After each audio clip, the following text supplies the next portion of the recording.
अस्सलाम वालेकुम दोस्तों, उम्मीद है आप सब खैरियत से होंगे। दोस्तों आज आप लोगों के लिए मैं एक ज़बरदस्त लोन लेकर आया हूँ। दोस्तों इस लोन के ज़रिए आप मतलब कि पहले होता था कि आप मतलब कि लोन के ज़रिए अपना मतलब घर बनवा सकते थे, या मतलब कि कंस्ट्रक्शन के लिए अगर आप मतलब लोन लेना चाहते हैं आप लोन ले सकते थे। उसके अलावा दोस्तों अगर आप चाहते थे कि मतलब कि यार हमारे मतलब एक मंजिल आप दूसरा मंजिल पे बनाने के लिए आप लोन ले सकते थे, लेकिन आज दोस्तों आप लोगों के लिए मैं ऐसा लोन लेकर आया हूँ जिसके ज़रिए आप लोग अपना मतलब कि पूरा का पूरा घर परचेज़ कर सकते हैं। उसके बारे में आज हम लोगों को ऐसा लोन बताऊंगा जिसकी पूरी डिटेल आज आप उसको वीडियो में बताऊंगा। तो दोस्तों वीडियो को तमाम तक देखें ताकि आप लोगों को सही तरह समझ आ सके कि आप लोगों को लोन लेना कैसे है और इसकी कौन कौन सी शराइत हैं। तो इसके लिए मैं वीडियो शुरू करने से पहले जो मेरे नए भाई हैं, मेरे नए व्यूवर हैं, वो मेरे चैनल को सब्सक्राइब लाजमी कर लें ताकि मेरी हर आने वाली नई वीडियो की अपडेट और नोटिफिकेशन आप लोगों को मिलती रहे। तो दोस्तों चलें वीडियो शुरू करते हैं। सबसे पहले दोस्तों ये इस वेबसाइट का लिंक भी मैं अपनी डिस्क्रिप्शन में दे दूंगा और वहाँ से जाके डायरेक्ट आ सकते हैं। इसका नाम है दोस्तों घर पाकिस्तानी स्कीम। और सबसे मेन बात है ये स्टेट ऑफ बैंक्स पाकिस्तान से एग्रीमेंट है, मतलब कि उससे वेरीफाई हुआ है कि ये बिल्कुल मतलब कि ठीक है, ये कंपनी है मतलब कि जो आप लोगों को लोन प्रोवाइड कर रही है। सबसे पहले इसके लिए सिटीजन की कौन सी शराइत हैं कि सिटीजन की शिप की शराइत है रेजिडेंट पाकिस्तानी, मतलब कि आप पाकिस्तान में रह रहे हो, या और नॉन रेजिडेंट पाकिस्तानी मतलब कि आप पाकिस्तानी नहीं भी हैं तब भी आप अपना घर के लिए मतलब लोन ले सकते हैं। फैसिलिटी ऑफ एप्लीकेंट और को एप्लीकेंट गारंटर प्राइमरी और सिंगल एंड को एप्लीकेंट अलाउड, मतलब कि इस चीज़ में आपको मतलब कि अगर आप लेना चाहते हैं लोन तो आप अकेले भी अप्लाई कर सकते हैं एंड दो बंदे मिलकर भी अप्लाई मतलब कि इस चीज़ के लिए अप्लाई कर सकते हैं। को applicant must be immediate of family member, मतलब इसका मतलब है दोस्तों कि अगर आप को एप्लीकेंट ले रहे हैं मतलब कि लोन दो बंदे मिलकर लोन ले रहे हैं तो उसका ये होना चाहिए कि आपका फैमिली मेंबर होना लाजमी है। उसका मतलब कि आपका भाई हो या बहन हो या बीवी हो, मतलब कि जो भी उसका फैमिली मेंबर होना आपका लाजमी है। उसके बाद ग्रंटर मस्ट बी या family member having inheritance right in the property. अब जो ग्रंटर होगा वो दोस्तों आप लोगों का मतलब कि जो ग्रंटर रखवाएंगे या जो ग्रंटर होगा वो भी आपका फैमिली मेंबर होना चाहिए और प्रॉपर्टी में उसका हिस्सा लाजमी होना चाहिए। मतलब कैसा होगा लाजमी, तो आप लोगों को मतलब कि उसका मतलब कि गारंटर होगा तो अब आपको जाके मतलब कि एप्लीकेशन आपकी होगी सबमिट। उसके बाद दोस्तों हम चेक कर लेते हैं इसकी एज लिमिट कितनी चाहिए। सबसे पहले एज लिमिट जो होनी चाहिए वो सैलरीड के लिए, जो सैलरीड पर्सन है वो 18 से 57 ईयर तक के उनके मतलब कि एज लिमिट होनी चाहिए। उसके बाद सेल्फ एम्प्लॉयड जो बिजनेसमैन होते हैं या जो प्रोफेशनल बिजनेसमैन होते हैं जिनका प्रोफेशन होता है या बिजनेसमैन, उनकी भी एज 18 साल से लेकर 62 ईयर तक मतलब कि उनकी एज लिमिट होनी चाहिए। उसके बाद इनकम क्राइटेरिया अप टू मतलब कि 1 लाख मतलब कि 1 लाख तक की आपकी पर मंथ की मतलब कि अमाउंट हो जाए। को एप्लीकेंट जो होते हैं उन लोगों की जो अमाउंट होगी वो 1 लाख तक की होनी चाहिए, मतलब कि इससे नीचे ज़्यादा से ज़्यादा जो होगी वो 1 लाख मतलब कि 1 लाख तक होनी चाहिए मतलब कि। उसके बाद एम्प्लॉयमेंट बिजनेस और प्रोफेशन टेन्यूर कितना होगा, मतलब कि आप जिस जगह काम करें उस जगह का टेन्यूर कितना होना चाहिए, कितने साल से आप एक जगह पे काम करें।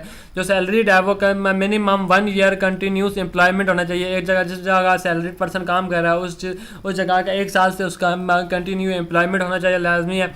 उसके बाद self employed business man professional और जो भी हैं मतलब कि उसका minimum 2 year in current business industry, मतलब कि 2 साल उसको इंडस्ट्री में हो चुके हों या बिजनेस में उसको जो कर रहा है बिजनेस उसमें 2 साल का एक्सपीरियंस भी लाजमी होना चाहिए और मिनिमम 2 साल से वो करंट उसमें काम करो।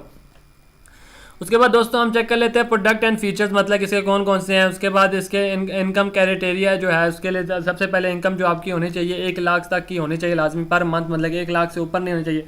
मतलब कि अगर आप 2 मिला के भी मतलब कि 1 लाख तक आप मैक्सिमम जितनी होनी चाहिए 1 लाख होनी चाहिए उनकी। उसके बाद फैसिलिटी अमाउंट कि आप लोगों को कितने तक का कर्जा मिल रहा है। 45 लाख तक का आप लोगों को कर्जा मिल रहा है कि आप घर खरीद सकते हैं। अगर आप घर खरीदना चाहते हैं तो 45 लाख तक का आपको कर्जा देंगे ये। उसके बाद फैसिलिटी एंड टेन्यूर मतलब कि कितने साल तक आप लोग कर्जा वापसी कर सकते हैं। उसके बाद 3 से 20 साल, 3 से 20 साल बहुत ज़्यादा बड़ी मतलब कि इन्होंने इतना दे दिया है कि आप लोगों को 3 से 20 साल तक आप मतलब कि इन्हें कर्जा चुका सकते हैं। उसके बाद प्रॉफिट रेट जो इनका प्रॉफिट रेट क्या होगा 1 ईयर का कि बोर +2% मतलब कि रखेंगे। 1 ईयर का जो होगा वो +2% देंगे। फ्लोर 70% एंड सीलिंग मतलब कि 12%। अगर फ्लोर का मतलब कि वो डालते हैं उनको 70% होगा, सीलिंग जो होती है उसके मतलब कि 12% इन्होंने रखा हुआ है। उसके बाद loan to value LTV ratio HBF share, मतलब कि आपको मतलब कि वो लोन कितना देंगे, कितने तक के अमाउंट का देंगे। Up to 80% of for sale मतलब कि मॉर्टगेज प्रॉपर्टी। अब जो आपकी घर की जो प्रॉपर्टी जितने का आप घर खरीद रहे हैं, मतलब कि अगर आप फॉर एग्जांपल जैसे दोस्तों लाख रुपए का अगर फॉर एग्जांपल दे रहा हूँ, जैसे कि आप लोग लाख रुपए का घर खरीदते हैं तो उसका मतलब कि 80,000 रुपये जो होगा ना वो ये कंपनी पे करेगी, आप लोगों को लोन देगी। उसके बाद जो 20,000 रुपये होगा वो खुद आप लोगों को खुद पे करना पड़ेगा। ये इनकी मतलब एक शराइत होती है, क्या होता है कि 80% आप लोगों को ये खुद देंगे। उसके बाद अगर आप मतलब कि इससे मतलब कि खुद ही रहना चाहते हैं वो कर देंगे। उसके बाद बैलून पेमेंट होती है, among should be greater than और equal 10% of outstanding principal amount. मतलब कि आप जितने तक की अमाउंट का इनसे लोन ले रहे हैं उसका 10% मतलब कि ये मतलब कि आपसे पहले लेंगे, आपसे मतलब कि 10% लेंगे, या से ऊपर आप बड़ी देना चाहते हैं आप वो भी दे सकते हैं, क्योंकि इनका मतलब कि एक रूल होता है कि आपसे 10% लेंगे। उसके बाद इंश्योरेंस और तकल्लुफ़ कितना का मतलब कि आप घर ले रहे हैं तो उनसे इंश्योरेंस भी कराने के मतलब कि अमाउंट होगी। तो लाइफ इंश्योरेंस एंड प्रॉपर्टी तकल्लुफ़ एक्सटेंड फाइनेंसिंग अमाउंट, मतलब कि ये फाइनेंसिंग अमाउंट तक के लिए भी आपको मतलब कि उससे लेंगे। और इंश्योरेंस एंड तकल्लुफ़ कंपनी HBC अप्रूव्ड पैनल, अब ये HBFC जो ये है उससे अप्रूव्ड होगी तो आपको मतलब कि जाके कर्जा मिलेगा। उसके बाद आपने मतलब क्या कि घर कितने मतलब के तक के ले सकते हैं, वो मिनिमम प्लॉट अप टू मतलब के 300 स्क्वायर यार्ड्स और 10 मरले 10 मतलब कि यार 300 स्क्वायर यार्ड लेना चाहते हैं या 10 मरले जो आपका मतलब कि दिल करे उसके। उसके बाद फ्लैट अगर आप लेना चाहते हैं वो मतलब कि maximum cover area 14 square flats मतलब कि होना चाहिए। वो एक फ्लैट जैसे एक कमरा टाइप हो जाता है या 2 कमरे टाइप हो जाते हैं, वो इन्होंने हिसाब रखा हुआ है। उसके बाद अगर आप ये नहीं चले जाते minimum price value market value asset PBA property should be not exceed Pakistani rupees, मतलब कि 50 लाख रुपए की अगर आपकी मार्केट वैल्यू उसकी बनती है तो आप तब भी मतलब कि वो लोन दे रहे हैं।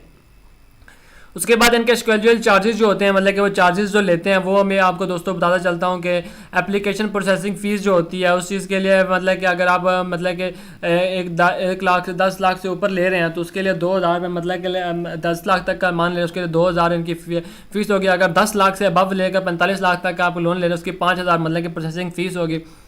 उसके बाद इनकम एस्टिमेशन चार्जेस, जो इनकम एस्टिमेशन चार्जेस लगाएंगे वो सैलरीड के लिए 2100 और 500 और मतलब कि government employ, semi employed companies, stock exchange नील इनका लिए कुछ भी नहीं होगा। SEB कंपनीज वाले जो होते हैं जिनका बिजनेसमैन होते हैं उनके लिए 3,000 से लेकर मतलब कि 5,000 इनके मतलब कि इनकम एस्टिमेशन चार्जेस होंगे। उसके बाद प्रॉपर्टी वैल्यूएशन चार्जेस होंगे, फ्लैट वालों के लिए 2,000 रुपये होंगे, हाउस जो ले रहे हैं 2,500 रुपये होंगे, प्लस 500 रुपये उनके मतलब कि in case of construction case releasing in the third charge, मतलब कि आप इनके एक 500 रुपये उस चीज़ के भी लेंगे। उसके बाद टाइटल क्लियरेंस, मतलब कि एक टाइटल और क्लियरेंस होता है उसके लिए मैं एट एक्चुअली उसी टाइम आप लोगों से पैसे लेंगे जितने उस पर लगेंगे पैसे, मतलब कि उस चीज़ के लेंगे। लीगल डॉक्यूमेंटेशन चार्जेस, मतलब कि आपके घर जो नाम वगैरह करा के देंगे उस टाइम उसके चार्जेस भी आपसे लेंगे। मतलब कि उसके लेट पेमेंट जो अगर आप मतलब कि इनके मंथली पेमेंट नहीं दे सकते उसके जो लेट पेमेंट चार्जेस होंगे वो 1,000 रुपये होंगे।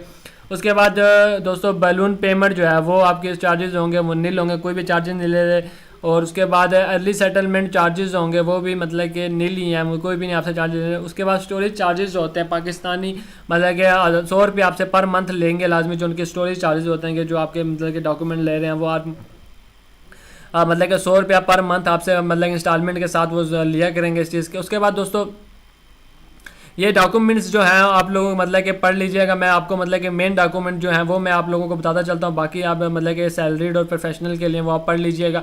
सबसे मेन जो डॉक्यूमेंट जो हर किसी के साथ ज़रूरत पड़ेंगे उसके लिए सबसे पहले पासपोर्ट साइज, मतलब कि कलर्ड होने चाहिए, वो 3 की ज़रूरत पड़ेगी। उसके बाद पासपोर्ट साइज़ मतलब कि जो को एप्लीकेंट मतलब कि जो दो बंदे मिलकर ले रहे हैं उनके भी तीन ज़रूरत पड़ेंगी। मतलब कि उसके बाद पासपोर्ट साइड गारंटर की जो है, गारंटर जो आपका दे रहा है उसकी भी मतलब कि 3 फोटोग्राफ चाहिए होंगे। उसके बाद CNAC नादरा की रिसिप्ट, मतलब कि जो एप्लीकेंट जो एक बंदा अप्लाई कर रहा है उसके लिए भी 3 अटेस्टेड चाहिए होंगे, बोथ साइड दोनों साइड अटेस्टेड होने चाहिए।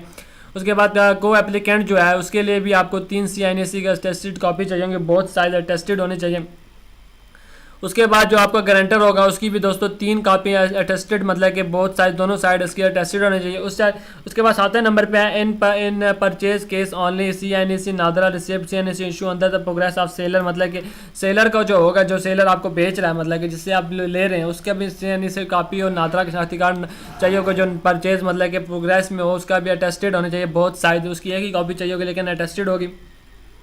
उसके बाद दोस्तों आप लोग ये पढ़ लीजिएगा, ये मैं आपको अगर समझाऊंगा तो वीडियो बहुत ज़्यादा लंबी हो जाएगी, तो ये आप सैलरीड जो आप मतलब कि जो भी होंगे आप ये पढ़ लीजिएगा तो आपको कौन कौन से डॉक्यूमेंट की जरूरत है। उसके बाद दोस्तों मैं आपको अप्लाई करने का तरीका बता देता हूँ। अगर आप यहाँ से ऑनलाइन अप्लाई करना चाहते हैं तो यहाँ पर सबसे पहले अपना नाम लिखेंगे, उसके बाद डेट ऑफ बर्थ, उसके बाद CNAC नंबर, मोबाइल नंबर जो दोस्तों आपने वो लिखना है जो कन्वर्टेड ना हो ताकि आपको जो कॉल करने में उनको मुश्किल पेश ना आए, इस वजह से आपको कॉल करें ताकि आप बाद में आपका कन्वर्टेड नंबर हो तो उनको मुश्किल पेश आ जाती है। उसके बाद ईमेल एड्रेस जो है आपका वो भी आपने अगर है तो वो दे सकते हैं, अगर नहीं है तो कोई ज़रूरत नहीं है ज़्यादा। उसके बाद आपका ऑक्यूपेशन की आप कौन सा सैलरीड है, सेल्फ एम्प्लॉयड है या बिजनेसमैन है, जो आप हैं आप वो सिलेक्ट कर लीजिएगा। उसके बाद प्रॉपर्टी जिस जगह पे आप प्रॉपर्टी लेना चाह रहे हैं उस चीज़ का एड्रेस यहाँ पे लिखेंगे। उसके बाद लोकेशन सेलेक्ट करेंगे, मतलब कि सूबा किस सूबे में, उसके बाद सिटी सेलेक्ट करेंगे कि किस सिटी में आप ले रहे हैं। उसके बाद मेलिंग एड्रेस जो जिस घर में आप रह रहे हैं उस चीज़ घर का एड्रेस चाहिए होगा आप लोगों को कि आप इस घर में रह रहे हैं, तो मतलब उस चीज़ का एड्रेस भी यहाँ पे लिखना पड़ेगा।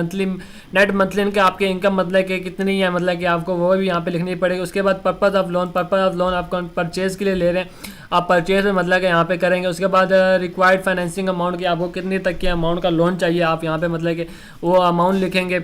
उसके बाद बैंक लोन और एनी अदर लोन, मतलब कि अगर आपने किसी और लोन जगह से लोन लिया या नहीं लिया वो नाउ पे क्लिक करेंगे। उसके बाद नोट कि आप को एप्लीकेंट हैं, आपका कोल एप्लीकेंट भी है। उसके बाद को इनकम ऑफ को एप्लीकेंट की भी आप मतलब कि यहाँ पे इनकम लिखेंगे। अगर आप गारंटर भी दे रहे हैं तो गारंटर की भी मतलब कि यहाँ पे इनकम लिखनी पड़ेगी। उसके बाद ये जो कोड लिखा है दोस्तों, यहाँ पे कोड लिखा होगा वो यहाँ पे आपको उठा के कोड लिख देना चाहते थे। 32129 लिखा हुआ, यहाँ पे 3219 लिखेंगे। उसके बाद यहाँ पे आई अंडरस्टैंड द मत और सबमिट पे क्लिक कर देंगे। उसके बाद दोस्तों ये आपसे रब्ता करेंगे और उसके बाद जब रब्ता करने के बाद ये आपको मतलब कि अपनी ब्रांच का मतलब कि बताएंगे जी आप हमारी ब्रांच तशरीफ़ लाएँ तो हम आपको मतलब कि लोन प्रोवाइड करें। हर सिटी में इनकी ब्रांच है। तो दोस्तों ये बहुत ही अच्छा लोन दे रहे हैं और काफ़ी अरसे तक आपका मतलब कि टेन्यूर दे रहे हैं कि आप इतने साल में आप जाके मतलब कि लोन चुका सकते हैं। तो दोस्तों ये बहुत ही अच्छा है कि आप एक ही दफ़ा आप अपना घर लेना चाहते हैं तो आप घर ले सकते हैं ताकि कोई मुश्किल पेश ना आए आप लोगों को। तो दोस्तों इसी के साथ मेरी वीडियो का अख्ताम होता है। दोस्तों अपनी नेक्स्ट वीडियो में मिलेंगे, नई से नई मालूमात के साथ मिलेंगे। तो दोस्तों मेरे चैनल को सब्सक्राइब लाजमी कर लीजिएगा और साथ ही बेल आइकन का बटन होगा उसे लाजमी दबा दीजिएगा ताकि मेरे हर आने वाली नई वीडियो की अपडेट और नोटिफिकेशन आप लोगों को मिलती रहे। तो दोस्तों मुझे इजाज़त दीजिएगा, इंशाल्लाह अपनी नेक्स्ट वीडियो मिलेंगे। अल्लाह हाफिज़।